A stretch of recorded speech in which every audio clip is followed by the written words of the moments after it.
My name is Dina White Griffin, and I'll be reading Jackie's Bat.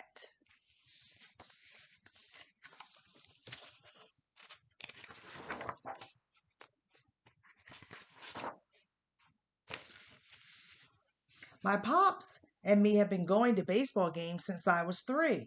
Our dream has always been them bums, the Brooklyn Dodgers.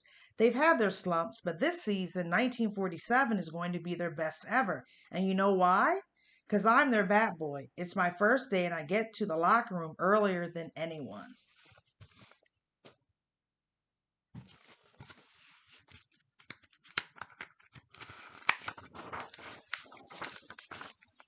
A new player comes in. I ain't never seen him play, but I've heard all about him. He's Jackie Robinson. He looks around for a locker, but there aren't any more. I do what the manager told me and point to a folding chair and a nail on the wall. I don't think any other player ever had to start with a nail, but Robinson ain't like any other player, not in either of the leagues. He's colored. In spring training, a bunch of the guys on the team said they didn't want to play with him, but old Leo the Lion DeRocha just chewed their rear end, said Robinson was staying. Anyone who didn't like it could leave. No one did. I ain't leaving either. Robinson looks at me. Hey, kid, he says, all smiles and all friendly. I don't know what to say. Pop says it ain't right, a white boy serving a black man, so I turn and get to work.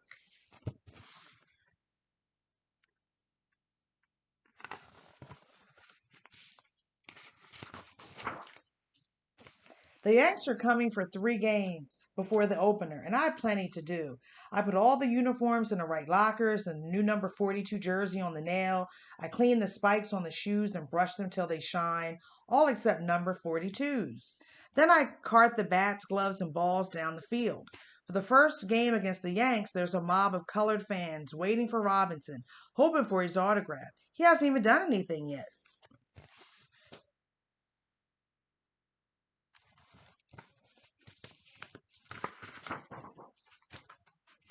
Hey, kid, he says to me, what's your name? Joey, I say. Could you get me a pen? He asks politely. But I keep walking, pretending I don't hear. Before he can ask again, a fan calls out, Here, Mr. Robinson, have mine. He takes the pen and seems to forget all about me. I don't forget about him. I take care of all the other players, but I steer clear of Robinson. I've started to get the hang of my job, and now I'm as ready as can be for the opening game against the Braves.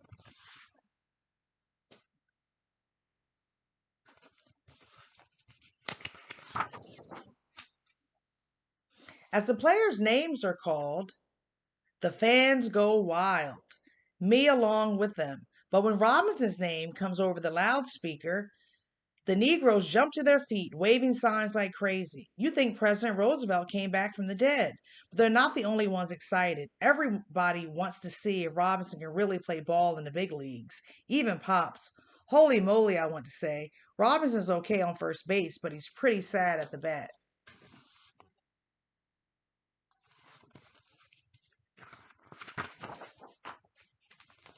After the game, he walks over. Joey, he says, handing me his shoes. Seems like you've been missing these. I shrug. Just put them on the pile, I say, hoping he'll leave. He doesn't. You know, Joey, he says, putting a foot on the bench. There's people out there who don't treat me as a man because my skin is black. His voice is strong like a line drive. I don't say nothing. My eyes are looking at everything but his eyes. You know what I found out about them? He asked, almost like I was a friend he was telling a secret to. No, I say. Normally I say no, sir, to a player. I couldn't say it now, but I do look up. I expect his eyes to be angry. He just looks tired and sort of let down. They don't know what a man is, he says. Then he pulls himself tall and walks away. I look at the shoes he's left. If he tells the clubhouse manager I haven't been doing my job, I'll get canned.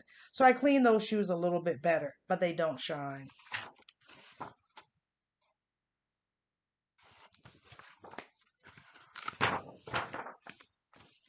We heard we head to the game home of the New York Giants, our big rivals. Robinson gets 5 hits in his first homer. It's a humdinger. Even I have to cheer. Robinson's swamped with fan mail. I keep loading cards and letters into his slot. Pop says he'll be gone soon. He won't be able to hack the big leagues. But I don't know. He works hard as anyone and doesn't ask for no favors.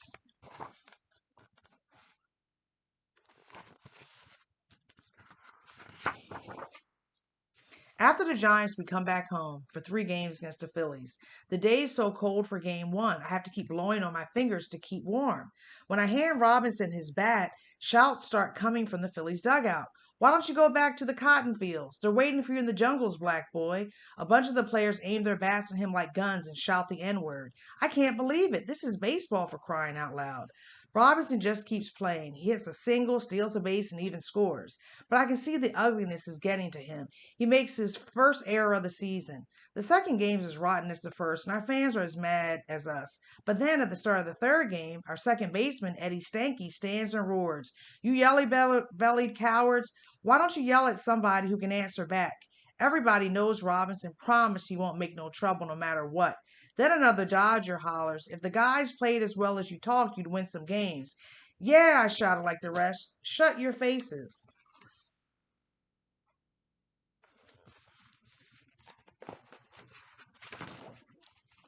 Later in the locker room, the players start laughing and joshing with Jackie like he's one of the guys. I guess he is now.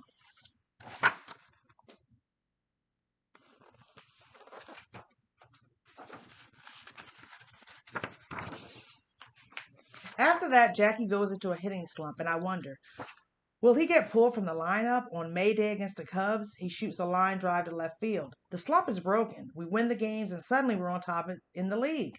I want to shake Jackie's hand or something. "Congratulations, Mr. Robinson," I say as I take his uniform, and he smiles. But I feel like he sees Phillies written on my shirt instead of Dodgers. Jackie isn't living on Easy Street yet. Pitchers aim for him. He gets hit 6 times. Runners slide into first and try to spike him. On the road, he can't stay at the same hotel as the rest of us, or eat with us, or use the swimming pool. Letters start coming in so full of hate, the police have to guard him.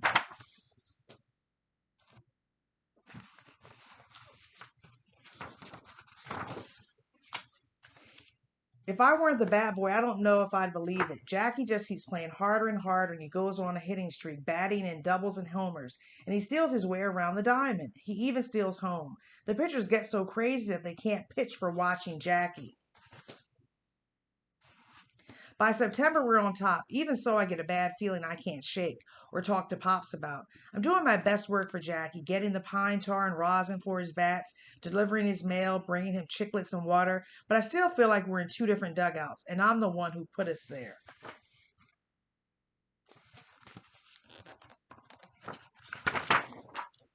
Finally, we're off to St. Louis. There are only 4.5 games ahead of us, and the Cardinals are trying all sorts of dirty tricks to make Jackie crack just because he's black. In the 8th inning of the last game, one of the Cardinals hits a foul. Jackie leaps from first to catch it. Jumping Jehoshaphat, he's going to crash into the dugout. Then suddenly, Ralph Branca, our pitcher that day, is in the air like Superman. As Jackie catches the ball, Ralph catches Jackie. Holy Joe, a white man holding a black man. That takes the gobble out of the Cardinals' turkeys. The batter's out, and we go on to win the game 8-7.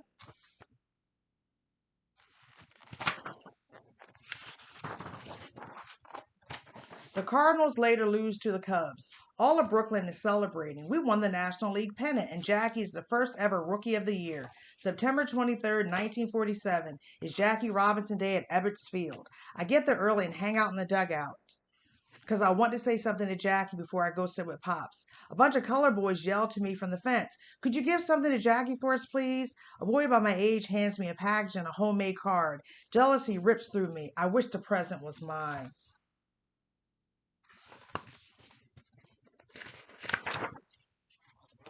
Reporters are all over him in the locker room. I get up my courage. "Mr. Robinson, may I talk to you a minute?" He gets a "what's this about" look on his face, but he excuses himself. I drag him over to the corner and thrust out the gift, keeping the card behind my back. He tears off the wrapping. It's a Louisville Slugger. That's wood burned on the end. Iron Man Jack. His eyes get a softness to them, like when Pop says goodnight. "Thanks, kid," Jackie says. "This means a lot to me." My mouth gets dry as I look into his dark eyes. I want to take the credit so bad. I want him to know that I'm sorry for the shoes and stuff. The words come tumbling out. "It's not for me, Mr. Robinson. I wish it was. I'm so nervous I think I'm going to pee. It's from some other boys," I add. "Here's their card."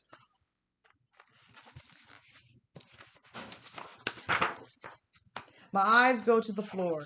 I want to melt into the floor like the witch in the Wizard of Oz. "I don't give any bat to give you," I mumble. "I don't have any bat to give you," I mumble. "But I want you to know I got what you mean about what a man is." I glance up sideways. Something odd ripples across his face. "Joey," he says, I look good today because I've held my cool and we won the pennant. But someday I'm going to start speaking up and talking back. And maybe I'll go back into another slump. What do you think of me then? He's testing me, I think, and I deserve it. Well, you didn't take nothing from me before, I say, and slumps and dodgers go together. They don't mean nothing. A laugh erupts from him at that, and I can see in his eyes that I just grew a few feet. He offers me his hand to shake, one dodger to another. When I grab it, I feel the tight grip of a friend.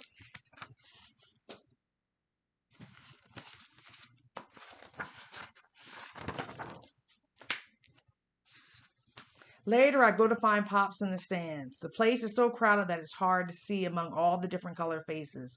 Almost everybody's jackets are buttoned saying, I'm for Jackie. I buy one for me and one for Pops, so I'm not sure he'll wear it. But when I say, Here, Pops, he puts it right on. Joey, my boy, he says, someday you'll be boasting to your kids that you were his bat boy. That man's earned his place in history. When Jackie and his family walk out on the field, we all go nuts. But I feel like a grand slam hitter. Them bums, the Dodgers, or some team, and we're all on it.